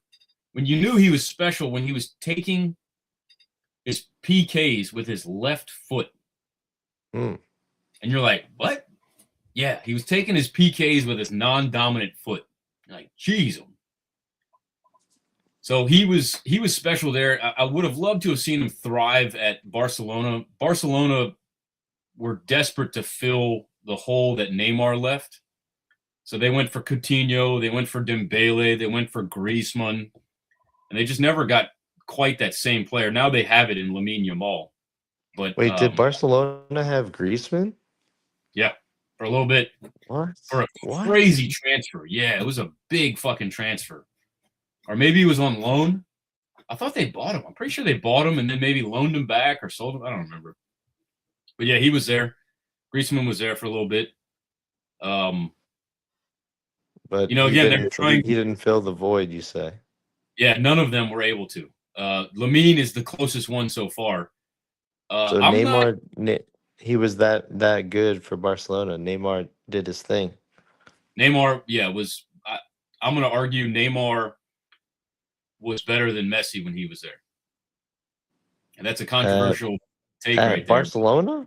Yeah, You mean Neymar. PSG? You mean PSG? No, at Barcelona, Neymar. Do you remember the Barcelona PSG Champions League 6-1? They Uh, called it the remontada. Barcelona lost 6-1. No. So first leg, PSG win at home 4-0. Second leg, they go back to Barcelona. They're down 4. And Yeah. Barcelona win 6-1. Mm-hmm. The only reason they did that was because of Neymar. And on the front page of the paper the day after, they put fucking Messi's face on there. and gave him all the credit. And it was like, yo, like Mhm. there was opportunities for PKs during that game. Guess who took them? Neymar. There was opportunities for free kicks. Guess who took them? Neymar. The Neymar took the free goal, kicks. the last goal of the game, it was at Neymar's feet. He beat his defender. He put a ball. Uh-oh, I see your face. Please don't go in. Oh my God, it's just bad. It's just bad defending. Dude, that was weak sauce. That was hella weak. We need a center back desperately. AC Milan are desperate for like a good center back. The problem right now with AC Milan is they don't have the money to compete with these other clubs. So as soon as a rumor comes up that we're going for a center back, some other club will just pay us. We'll pay like 5 or 10 mil more and steal Why? that center back. Why is Milan broke? Isn't that an expensive ass city? Yeah. So we when we lost, what was that Hey, guy's it's a name? nice header. That's a nice header. It was all right. It's like a little grazing header. Yeah. I mean, it works. It goes in. So like, pain. So So you an AC fan? yeah, big AC fan. I am just because Pulisic, you know. But Yeah, shit sucks. They haven't done shit since I started watching this whole second half. yeah, it's been brutal. They need Luka Modric ASAP. They need him. But they didn't even have him till a couple months ago, huh? Well, he's been there this season, and he's Yeah. been starting every single game. I think he suspended or injured or something. There's a reason that he's not playing right now. I'd be surprised if he got suspended for something. Maybe just too many, yellow card accumulation sometimes happens. I don't think that's it. But Yeah. Mhm. so back in the day, we had I forgot the owner's name. Oh, Galliani. Galliani was the owner when Maldini and Pirlo and Seedorf and Kaká and all those guys were there. He sold Zlatan and Thiago Silva to PSG and then said, "See you later. I'm out." And so we lost our owner. This next guy that came in was a Chinese guy, and he took this outrageous loan. He took this like $300 million loan, tried to rebuild AC Milan, sold Seedorf, sold Pirlo, sold all of our like veterans, and tried to like flip this club around, taking this huge debt on in the process. The players he bought, you don't even know any of them right now. If you go back and look at these players, they're a bunch of like no-name players. Put the club in an incredibly difficult financial place. Years go by, he gets kicked out, someone else comes in and inherits this debt. UEFA does some digging on our finances and discovers that we broke financial fair play. So they're like, okay, we have to punish you. So that year we had Gattuso. Gattuso got us into 5th place, which put us into the Europa Cup, or to the Europa, the second tier of Champions League. So we make it to Europa. We get this ban thrown at us so that we get removed from there. So we don't get any of the money from playing in the European competition. And so then we have to kind of like work our way back. So right now we're just trying to get back to zero because we've got such a heavy loan. So in the last 3 or 4 years, you've seen Milan sell off some of their best players just to try and recover the debt that they're in. So Sandro Tonali, well, I don't know if you know, he's a young Italian midfielder. We bought him for like 20, 25 mil, and then we flipped him for like 80. And he should have stayed. He bleeds red and black. He's been an AC Milan fan since he was like 5 years old. It's been his boyhood club since he was little. He was very instrumental for AC Milan winning the league. And we flipped him just because the club needed to make some money. We have this other guy, Tijani Reinders. He comes in, he replaces Sandro Tonali. Bought him for 22 mil. Does an amazing job. Very instrumental for helping us get back into Champions League. We flip him for like 50 mil. Sent him off to Man City. And so now we brought in these 2 young midfielders. We don't have that consistency of keeping players. We had Teo Hernandez, one of the best left backs in the world, flipped him, sent him off to Saudi. You're like, shit. So right now they're in this period where they're using AC Milan as like a money generating vehicle. They're not worried about winning. And right around this turn of management, we had Paolo Maldini come in. Paolo Maldini bleeds red and black. He's one of these only club players where he played at AC Milan in the 90s, the 2010, I think 80s, 90s, and 2010s. He was a 3-decade player. Stayed at the club, didn't leave, very loyal. They get him in the management, and he starts signing all of these incredible players. He goes and gets Teo Hernandez. He goes and gets Rafa Leao. He goes and gets Sandro Tonali. And because he's so focused on winning and holding on to these players, the owners of the club don't like it because they're like, we want to sell players. We want to make money. So they kick Maldini out. And then we start flipping all these players. And now we can barely stay in the top 4. We can barely stay in the top 4. And so this season we got Massimiliano Allegri, hoping that, right now it looks like we're in contention to win the Scudetto. We're in second place. We're only down by 3 points to Inter. So What's it's just what's the Scudetto? The Scudetto is it's what they call the trophy for winning the Italian league. Mm. Yeah, so it's been a wild ride. It was just good to see AC Milan back in the Champions League in like 2019, 2020, because they'd been out of the Champions League for like 7 years. When that owner sold Thiago and Zlatan, there was just a huge fall from AC Milan. They were finishing in like 7th and 8th and 9th, and they weren't able to get back into that top 4. So they brought in Maldini, they brought in this other guy, Massara, and they started to actually focus on getting quality players. And we were able to get back into the top 4 again and get to that Champions League. I'm sure you know this. When you make it to the Champions League, you get an instant $100 million check for the TV rights. So it's a really big deal to just make it to the Champions League, because whoever is airing the Champions League will just pay you just right off the bat. Here's $100 million just for having your team participate. So that really helps your club to be able to continue to buy new players, buy coaches, whatever, and keep your team at that top level. So it was really great. We were consistently in Champions League. We sold all these players, immediately dipped into like 8th place again. And you're like, fuck. So this year's been nice because we're competing for first place. But I don't know. We'll see. This game today has not impressed me. This has been very poor from Milan. And I wish our coach would have a little bit of flexibility in our formation and the shape. He's one of these coaches that's very rigid with a 3-man backline. He doesn't play a 4-man backline. So I don't know. Now I'm going on a diatribe. Yeah, man. I mean, so what about the other Milan team? Inter. Inter Milan. Are they power? I mean, are they money tight? Like they don't have a lot of money? Yeah.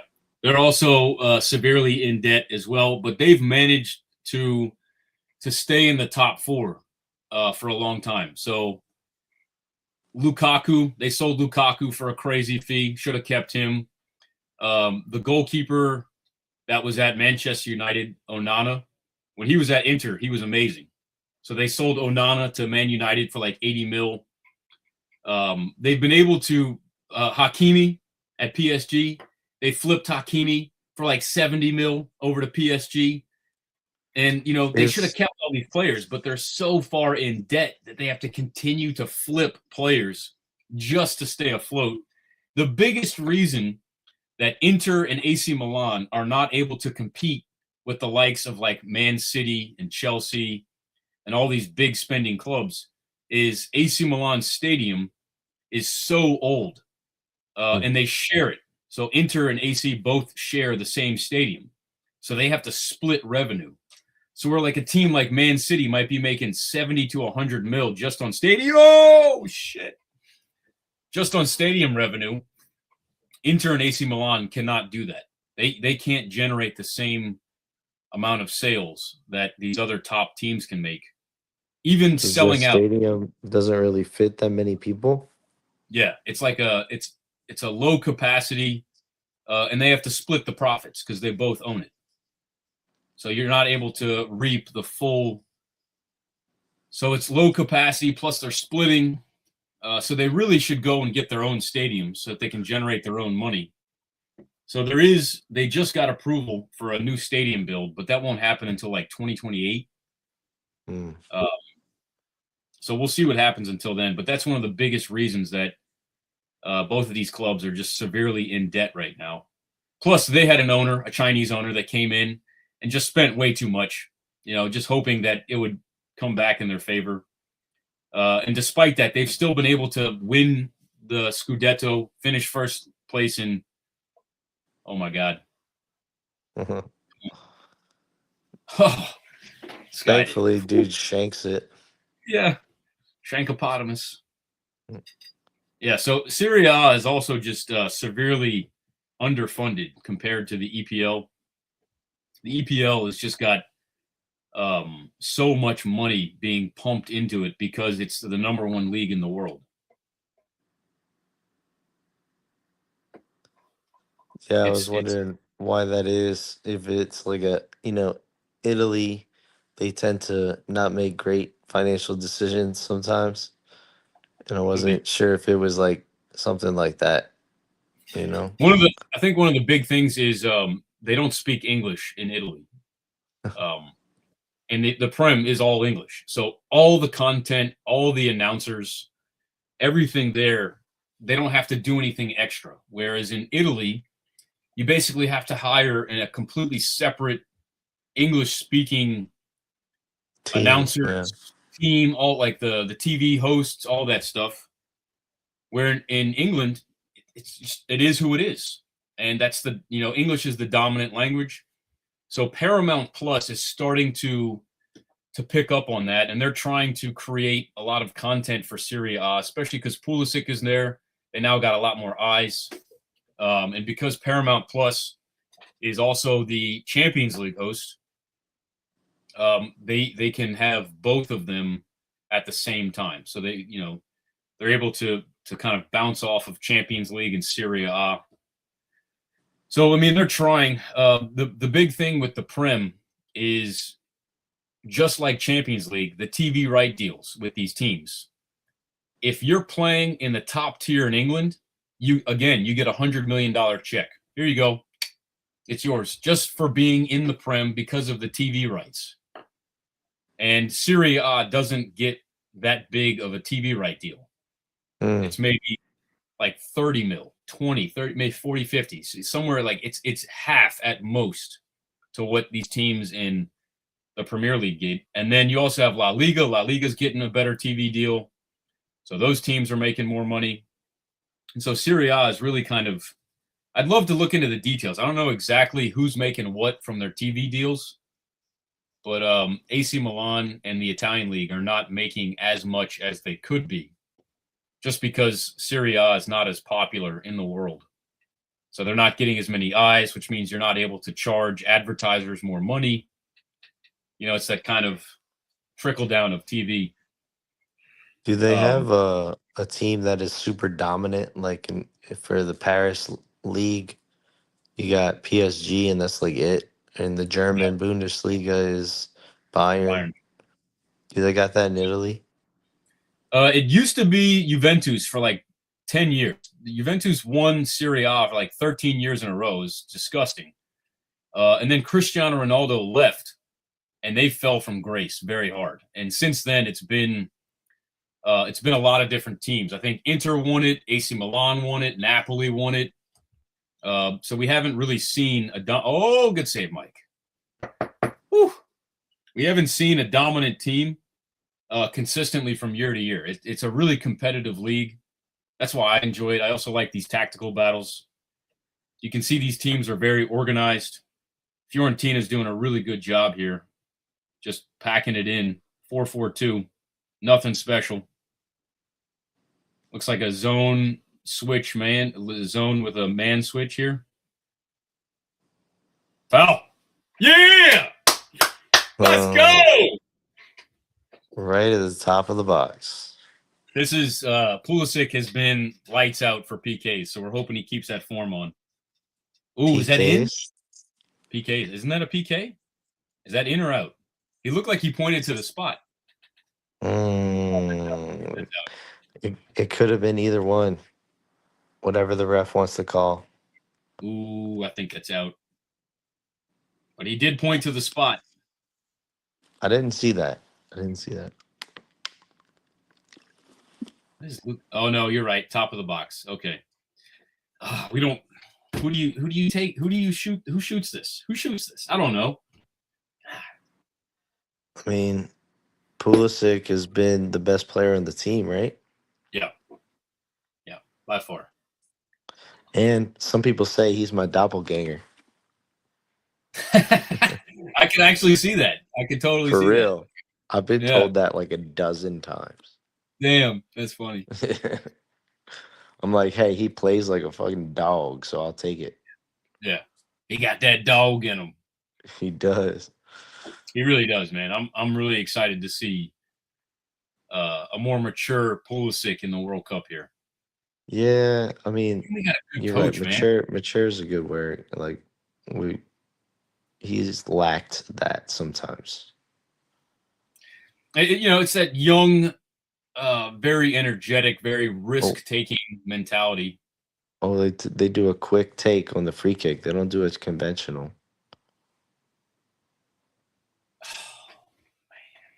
Ouch. This guy's really good right here. The one that took it.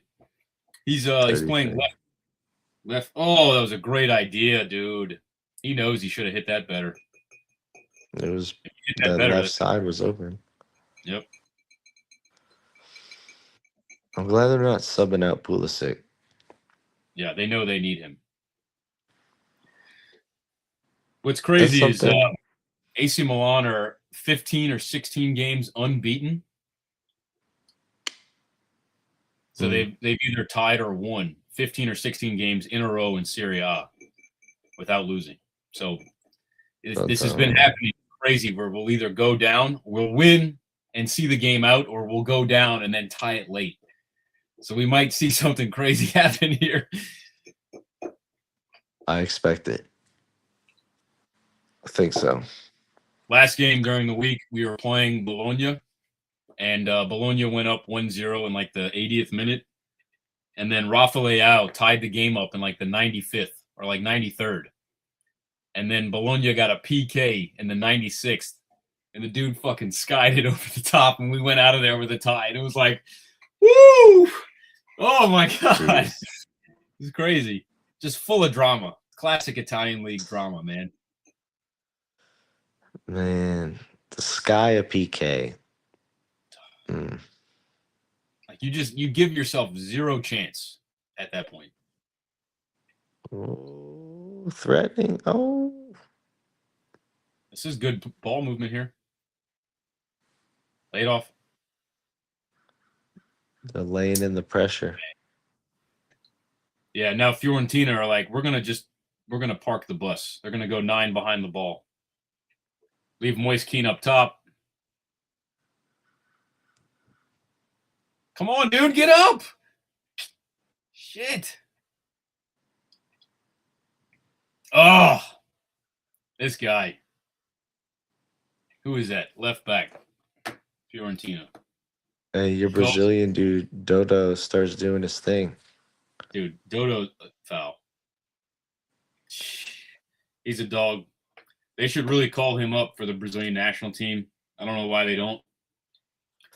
So is Neymar going to get it? If he's fit, he will. Funny enough, I had an interview last night with a Brazilian social media page about my trademark issue. And that was one of his questions. He was like, do you bring Neymar to the tournament? I said, if he's fit, absolutely. Just because his presence in the locker room, on the bench, maybe a last 15-minute sub, like that would just be incredibly valuable. Like you can't even put a price on his presence just because he brings that Brazilian identity to the team. to the locker room, to all the trainings. You don't really have a leader on the team. Maybe it's Casemiro, but Casemiro is more of a damn. One of my friends just sent me a text message. I got to turn my notifications off. This is a goal. Oh, you said something about the game? He just texted me AC Milan with a sad face. Okay, so we're good. So he's just commenting on the 1-0. Got plenty of time, boys. Plenty of time. 5 minutes, that's nothing. Yeah, so forgot what I was talking about. Oh, so he was asking me about it, about Neymar. And I think there's enough time for him to get fit. He just got surgery on his meniscus. That's like a 2-3 month rehab to get back to fitness.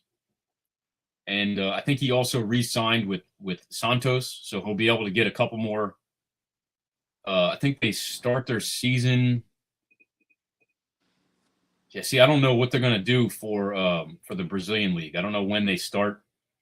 But if he can get back to fit after his surgery and then get a couple of games under his belt, I would absolutely bring him on the team.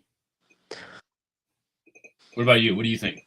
So he's got a good locker room presence. He's a good leader. He's just like a glue. He's a glue guy in the locker room. And when he wears that Brazilian jersey, he takes it way more seriously. He plays with a lot more passion. He's like, I'm here to defend Brazil, and I'm going to do everything I can. So he's dealing with a post ACL tear that happened in 2023, I believe. And so he's still, you can see that he's still kind of dealing with that, I guess, a little bit of atrophy that's happened. And unfortunately, he signed with Santos, and Santos were battling relegation all season long. So he was having to bear a lot of the weight metaphorically on his shoulders. And I think he overextended himself just to help them not get relegated. Oh, yeah. There was even at one point, the last 3 games of the season, the doctors told him, hey, man, your meniscus is damaged. You really should go get surgery. And he was like, well, if I get surgery, what happens? They're like, well, you're going to have to sit out. He's like, all right, well, I'm going to play these last 3 games, and I'm going to help Santos not get relegated, and then I'll go get surgery. So he was playing on a damaged meniscus for like the last 3 or 4 games of the season, helped them not get relegated, scored a bunch of goals. Come on, guys! Dude, so close. Oh, God! So close. Yo, Hugh, my phone is at 1% now, so You want to I end it might be here? dying. You want to end it, or you want to wait till your phone just shuts off? We could wait till it shuts off. All right, I'm down. I'll keep the stream going. Yeah, we're so close to the end of the game. Yeah, I mean, we probably got another 6 or 7 minutes. God, those kids, man. They've infected Those my brain. kids. Yeah, did you hear what I just said? What kids? Have you seen the 6-7 stuff with the kids? Oh, yeah. Yeah, I missed literally that just you said said it. 6 or 7. Yeah, I can hear myself saying it now, so at least I'm aware of it, but I can't stop saying it. It's crazy how it's just, if I need 2 numbers next to each other, I say 6-7. And I'm like, hell. Yeah. It's crazy, man. Working with kids, you get to see all these new trends, like the new language that they're speaking. Like who they're watching, the streamers. They're very much into streamers. Like for us, we were looking at athletes. We're looking at professional athletes. They look to streamers, whether it's like like an e-game streamer, someone who just plays video games for a living, or like a Mr. Beast, someone like that, or I Show Speed. I don't know if you know these guys. It's crazy to see. It's just a different cultural shift. Here we go. It's a good build-up. Good build-up. Oh, my God. Tyler, are you there? I think we lost him. Ball in. That's good stuff. Woo! Yes! Good fucking goal.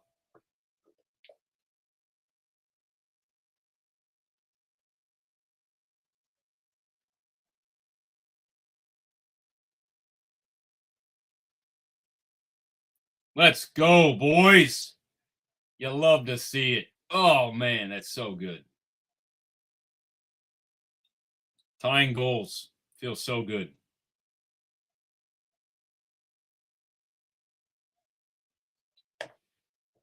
What a ball. Fofana. Great job. Woo!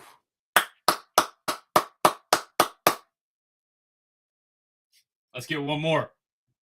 What a shot. In Kunku.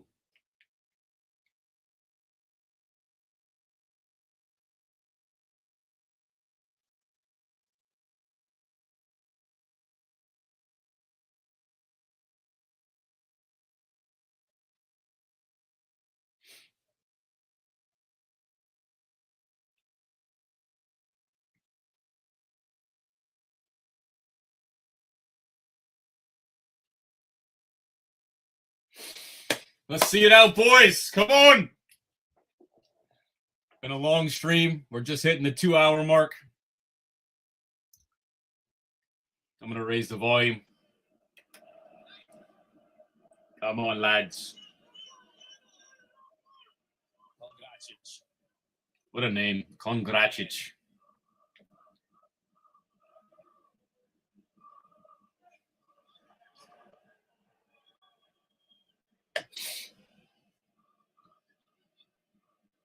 So one of the things I've been thinking about doing lately is kind of making my own coaching manual. I've got 11 years of experience. I've got of coaching and being a director. And I've had a lot of dads reach out to me recently with their kids, just asking for coaching experience. And I'm thinking I need to just put it on paper and, kind of make like a coaching manual that I can distribute.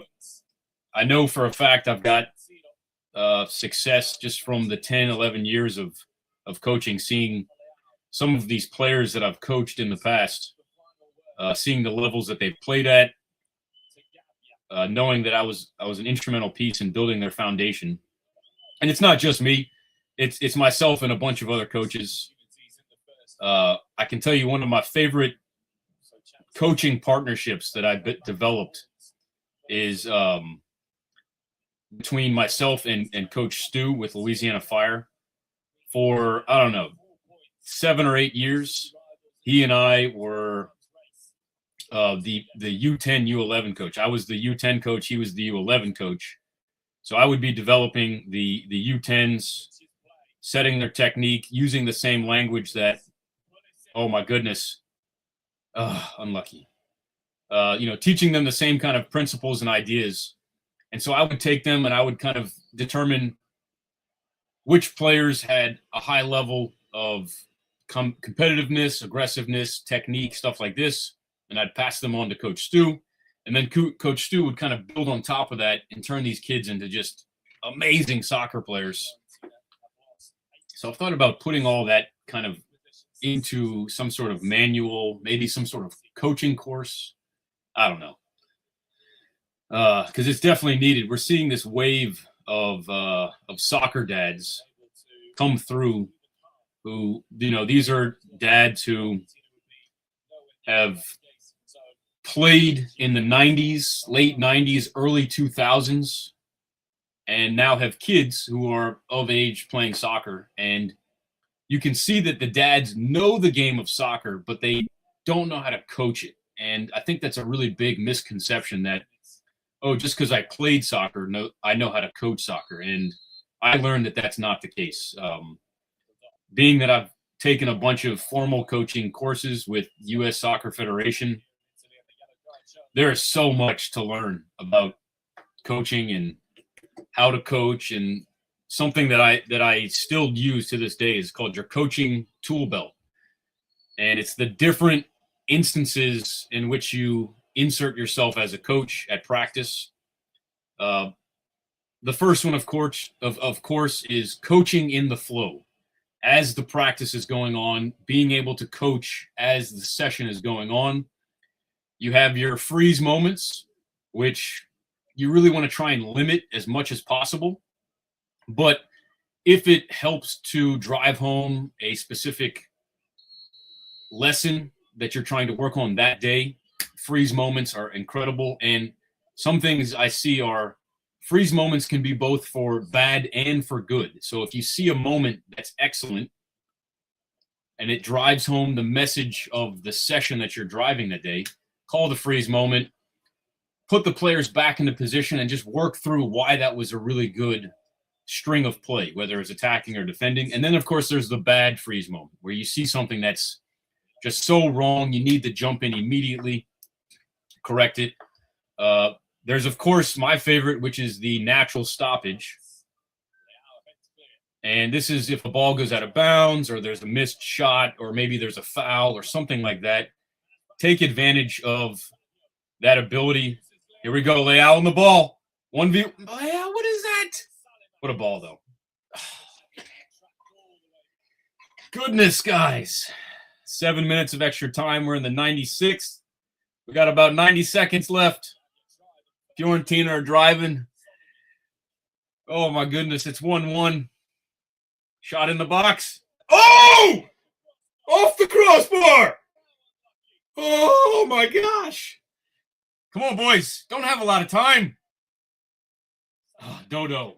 He's been lights out this game. They're back at it. Fiorentina, ball into the box. Good save, Mike. Oh, my gosh. This is getting intense. We got about 60 seconds left. 1-1. Fiorentina are attacking. Cross, block. Fiorentina still have the ball. Just trying to create some chaos. Mike Magnan knocked it out for a corner. This is a crazy game. The last piece of that coaching toolkit, off the crossbar, is the another one of my favorites. It's called the one-on-one. And you can do this during a stoppage or in the flow where you pull a player off to the side and you kind of remove him from the session and you just work him through the ideas that you're trying to work on. That one's also something that I do a lot, and I feel like not enough coaches do because they're so focused on the team or the session, but pulling that player off to the side and giving them the attention, whether good or bad, that's another thing. It's just using your coaching toolkit to coach both the good and the bad. I feel like most people are only coaching the bad, but it's also important to coach the good things you see, to balance that criticism and the praise. So this one looks like it's going to end in a draw unless we can get – oh! Mike Magnan. One more chance. Ball's out. Let's go. No. Game over. Game over. 1-1. AC Milan dropped more points, but still unbeaten in Serie A. I think that's 16 games in a row without a loss, so we'll keep moving, hoping for some points in the future. We're going to end the stream here. This has been 2 hours of a live stream. If anyone tuned in, thanks so much for joining. We're going to end it here. Have a good day.